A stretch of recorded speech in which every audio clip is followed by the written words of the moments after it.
2026-এর বিধানসভা নির্বাচনের ভোটের মুখেই ফের বিজেপিতে যোগদান। শাসক দল তৃণমূল মুড়ি মুড়কির মতো তাসের মতো ঘর ভাঙছে। ঘরের ছেলে ঘরেই ফিরে নতুন চমক দেখা গেল উত্তরবঙ্গের তুফানগঞ্জে। এই মুহূর্তের বিজেপির যিনি বিরোধী দলনেতা শুভেন্দু অধিকারী কার্যত শাসক দল তৃণমূলকে খোলা মাঠে ওপেন চ্যালেঞ্জ করে বলেছেন যে তৃণমূল হটাও, রাজ্য বাঁচাও। রাজ্যের শিক্ষা নেই, চাকরি নেই, নেই কোনো পরিযায়ী শ্রমিকের কাজ। তাই এবার শাসক দলকে তীব্র হুঁশিয়ারি দিয়ে বলেছেন যে ঘরের ছেলে ঘরেই ফিরে নতুন চমক দেখা যাবে আগামী নির্বাচনে।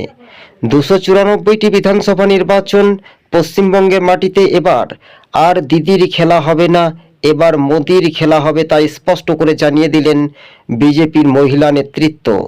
উত্তরবঙ্গে তাসের মতো ঘর ভাঙছে এবার তৃণমূলের।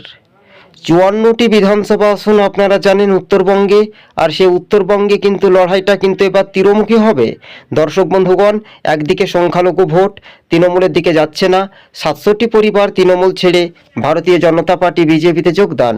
এবার 26-এই ফুটবে পদ্মফুল, বাংলা ছাড়তে হবে শাসক দল তৃণমূল, এই স্লোগান গ্রাম থেকে শহরে শোনা যাচ্ছে।